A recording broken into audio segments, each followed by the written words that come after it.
Yesterday I made a video on the state of the Premier League, so then I thought, why not make one for the state of the La Liga? I also made predictions for what I thought the La Liga season would be like, so today I want to go over those predictions and see how they compare to how these teams have been performing. Welcome back to the JVM Football channel, where you can find game analysis, football history, individual performances, top 10s, etc. If you are interested and would like more football content like this, please subscribe to the channel. As I said before, we're going to be going over each La Liga team. Just an overlook. I'll be doing more in-depth videos on each team, just like I'm doing for the Premier League very soon throughout the next few weeks. So yeah, let's start. And I want to start at the very top with Real Madrid. I picked Real Madrid to win the La Liga this season, and so far I have not been too disappointed. Real Madrid are currently in first place in La Liga, sitting at the top, 1 point from second place Real Sociedad with a total of 30 points. The thing that was really, let's say, which really made me pick Real Madrid to win the La Liga this season is the fact that this team is so complete.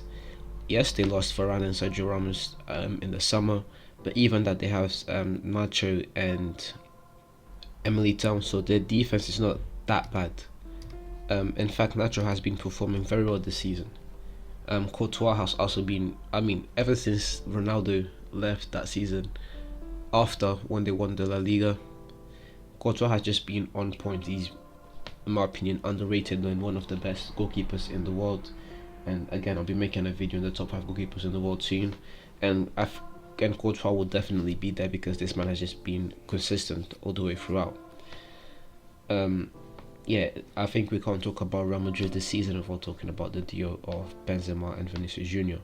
The way Benzema has been performing at Ballon d'Or level. If the Ballon d'Or was just up for this season and so far, I think that the contenders would be Benzema, Lewandowski and Salah. Benzema this season, in the La Liga alone, so far he's recorded 10 goals and 7 assists. That's 17 goal involvements for you in 12 games played. Those are just stupid numbers. And if we look instead in the Champions League, Benzema has scored 4 goals and assisted once in 5 games played. That's 5 goal involvements. And of course we can't forget that game against Shakhtar where he scored 1 and assisted another. And his partner in crime this season has been Vinicius, and the development we've been seeing of Vinicius is something that I just want to say that's incredible. I picked Vinicius as my guy to watch for Real Madrid, but I never thought that he would be performing at this level. In the La Liga alone, in 13 games played, he scored 8 goals and assisted twice. 10 goal involvement in 13 games. I don't know if you guys know, but last season in all competitions, Vinicius scored 3 goals. So this season alone, 13 games played, La Liga, just La Liga, he scored 8 goals.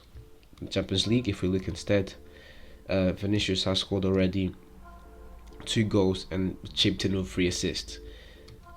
These guys are exceeding expectations at an elite level, and are part of the reason why Real Madrid sit where they sit in both the Champions League and the La Liga. Now, another guy that's been performing outstandingly for Real Madrid is Toni Kroos. Toni Kroos has always been, I don't want to say underrated because he's not underrated, but someone who I think it's because he's so perfect in a sense with his numbers that people just take it for granted, and I think that's the wrong approach. That's the wrong way to go about it, because Toni Kroos is one of the best midfielders in the world, and this season he's been one of the reasons why Real Madrid sit where they sit. And also I want to finish this Real Madrid section by also talking about Rodrigo. With Vinicius coming up, Benzema performing at the way he's performing, let's not forget about Rodrigo and the special player that he is and that he's becoming. And hopefully next season or throughout this season, we will also see Rodrigo taking the type of development that Vinicius has been taking. In the La Liga as well, so far Rodrigo hasn't scored yet, but in the Champions League is where he's been performing at an elite level, scoring twice in 3 games. Still not at that level where you would expect the elite players in the world to be at, but the potential with Rodrigo is definitely there, and hopefully he can capitalize on that potential of his. Next, we are going to talk about Atletico Madrid. Atletico Madrid this season so far have been, in a sense, lackluster. I don't want to say that they have been underperforming. I picked them to finish second, and right now they sit 4 points behind Real Madrid, so that isn't so bad. They are fourth, not so much for their fault, but because Real Sociedad and Sevilla have been performing as well at a very high level. But yeah, I don't want to say that they have been underperforming, but they've been lackluster. I'd expect more from Atletico Madrid, but you know, with players coming in and out, the inclusion of Griezmann once again, so you know, it was kind of expected a little bit. That's why I didn't pick them to repeat this season. Unfortunately, my player to watch for Atletico Madrid, Felix, hasn't been performing all that well this season, or the season before, or the season before that. I don't know what's the problem with Felix. He's played 7 games this season, started 3, and he's only scored 1 goal, chipped in with an assist as well. I still think that Felix is one of the best young players in the world. I'll stick by that opinion because, again, if you saw what he did in that season with Benfica, you'd as well be very reluctant to change your mind. The thing with Felix is that he has to begin to, those numbers need to begin to come. Atletico Madrid spent over 200 million on him. I mean, over 100 million on him. So he needs to capitalize on that investment they made. Otherwise, he's just going to be called a flop, which is something no one wants to be called. Another reason why Atletico Madrid have been performing as well is because what I thought would be the trump card, the ace, which is that the defense hasn't been all that strong.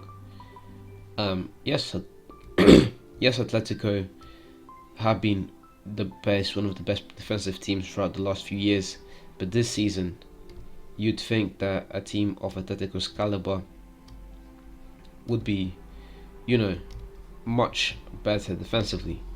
This season, for talking about defensively alone, they've only kept 1 clean sheet in 13 games played, which is something that's not acceptable for a team that's one of, if not the best defensive team in Europe. That's one of the reasons why they aren't as close as they should be of Real Madrid. But again, I'll be making more in-depth videos into each of these teams. Right now, I just want to do like an overlook to see what the situation is like at the La Liga. And then the third team that I made a prediction for in this La Liga league is Barcelona. We all knew it was going to be a long process, and this right now they sit in seventh place, 10 points behind Real Madrid, and the league is out of the question for Barcelona. I didn't pick them to win at all. I picked them to finish either 4th or 5th, and they're 7th. But that's because Koeman underperformed massively. They've got Xavi in. I made a video on Xavi and explained why Xavi is the man for the club. He performed very well at his previous club in... Sorry, I'm not going to say the name because I'm not sure. I think it was Saudi Arabia. Xavi got that team to play like prime Barcelona, 2010-2008. So hopefully he can get them to get this side of Barcelona to play at that elite level as well. Their main player this season has to be Memphis Depay. Depay has been on it all season. Ansu Fati was my player to watch. When he's played, he's been the best player in the team, I think. But that's the problem when he's played. And for the most part, Depay has been consistent, been there all the way throughout. So I cannot not go with Depay as the main man for the squad. I want to then close this video by pretty much saying that I told you about the new teams. I told you that with this whole thing of the stronger teams losing managers, players coming in and out, mainly Real Madrid, Barcelona, Atletico, not Real Madrid so far, because they have been able to perform at an elite level, but the rest in Atletico and Barcelona, and teams like Real Sociedad and Sevilla have been able to take that opportunity and advance in their games. And that's why Real and Real Sociedad and Sevilla have both been able to get themselves in the top three. How long this will last, I don't know. Maybe Real Sociedad will stay in the top three.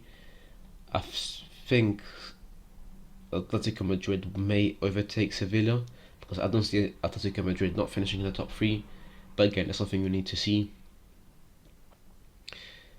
La Liga is becoming a very interesting league. It's always been called the boring league because, you know, in the golden ages of La Liga, when they're competing with the Premier League, when they had Ronaldo and Messi, and both Barcelona and Real Madrid and the other guys, and Real Madrid and Barcelona were going toe for toe in the Champions League. Whenever one didn't win, the other one. Those were the golden ages of La Liga, in my opinion. And now with that gone, they've now been able to find other things, which is now that it's more a league that is all for grabs. Anyone can get it right now, and we're seeing the Real Madrid taking a firm stance, saying no, we're the big dogs here, we're going to win this, and it's been shown especially again in that duo of Karim Benzema and Vinicius Junior. Yeah, it's been a very entertaining La Liga.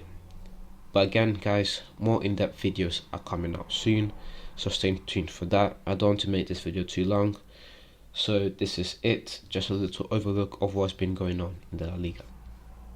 Thank you very much for watching the video until the end. If you enjoyed the video, please leave a like and subscribe to the channel for more game analysis, football history, individual performances, top 10s, etc. This is the beginning of something special, and it would mean the world to me if you subscribed and help me to grow this channel.